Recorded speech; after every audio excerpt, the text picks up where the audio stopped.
Hello, Western Oregon sports fans, and welcome to this edition of Wolves Weekly. I'm your host, Danny Barnes, and I'm joined today by head volleyball coach Brad Saindon. Brad, you guys are off to a fantastic start in the Great Northwest Athletic Conference. Thanks, Danny. Thanks for having me on.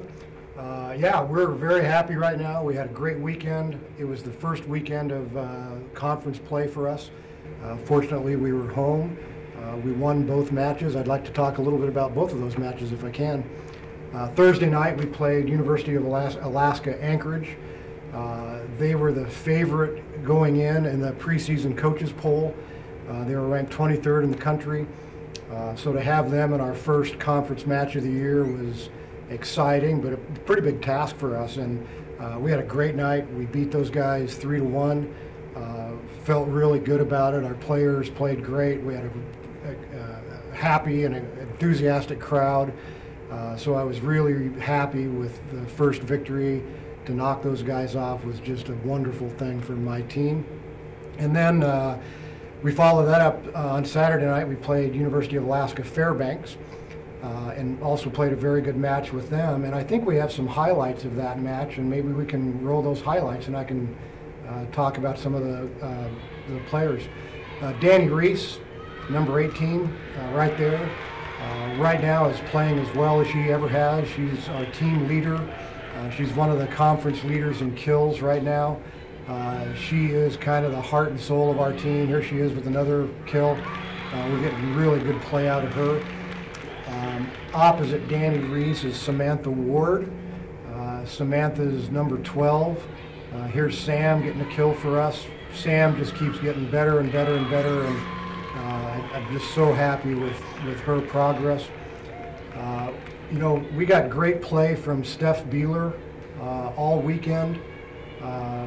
We've kind of moved her around different places, and Sylvia Harold, unfortunately, has a torn meniscus. We just found out she's out for the year. So Steph Beeler has stepped in, and she's playing opposite for us. I thought the match she had on Saturday night was the best match of her career. She's a senior, one of the great leaders for us, so I'm really happy, and she's playing great. And also, Chrissy Kemper, redshirt freshman, finally is able to play. I know she's so excited to be on the court. There she is hitting a slide for us. Chrissy's playing great, and I think it's unbelievable that both her and Becky Blees are only freshmen, and they're going to get better and better and better. So we're getting some very, very good play out of many of our individual players.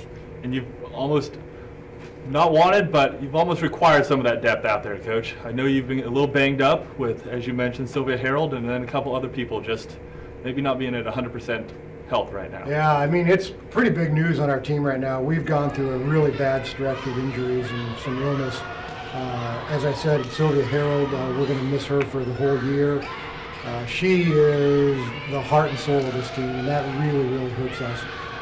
The good news is it happened early enough that she'll get this year of eligibility back, but it's going to be difficult for us to sustain this level without Sylvia. But I think we have players that can step in for her.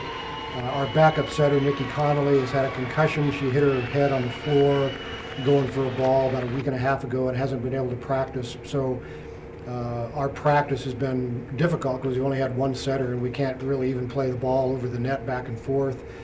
Jordan Burrows was really, really sick on Saturday night, had the flu, kind of barely made it through. She was really struggling just with, she had fever and just was not feeling well at all. We have a couple of kids with shin splints. I know that Saturday night we only had 7 healthy players. So to be 2-0 after going through all that stuff is a great testament to the kind of the character and the will of the players on my team. And hopefully we start getting people back and we get back into a normal rhythm here. But it's been a pretty difficult time for us injury-wise. And really, things don't get any easier for you this coming week as you face maybe the most daunting road trip of the year, going to Simon Fraser, basically on the inconvenience of having to get across the border and back, and then you guys go to Western Washington, the other co-favorite in the conference. Tell us a little bit about those teams. Yeah, we're all excited about going to Canada. Vancouver is one of the great cities on earth, and many of my kids have not been to Vancouver, so it was exciting to be able to go up there. And we've never played Simon Fraser before, but it's a long trip, as you mentioned. Playing on anyone's home floor in this conference is difficult. And then on Saturday night, we play our rivals, Western Washington. They're the other co-favorites of the conference. They are a very, very good team, in particular at home. So it's a big road trip for us.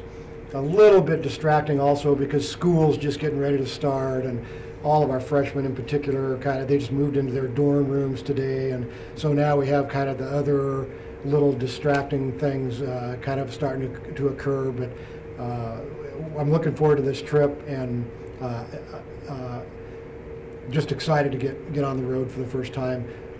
After this week, we come back home, and we have two more big matches. We play Seattle Pacific University Thursday evening. Seattle Pacific right now is undefeated. They're cracked the top 25 in the nation. They're going to be a very, very good team. So I'm hoping that we can get, finally our students are on campus, so hopefully we can get a big crowd out for the Seattle Pacific match. And then on Saturday night we play University of Montana Billings at home. So just would like to invite all the fans to come out and see us. Our team's playing great, we're on a roll, and we can certainly use the help of our faithful fans when we're on the road to try to help our roll go on. Well, fantastic. And to all those WU students out there, remember, your admission to the game is free, and for everyone else, tickets are still available. So we hope to see you all out at the new physical education building to watch the Wolves in 2 weeks take on Seattle Pacific and then Montana State Billings. But Coach, first task at hand, good luck on your road trip up to Western Washington and to Simon Fraser. Thanks, Danny. Thank you all for joining us on this edition of Wolves Weekly.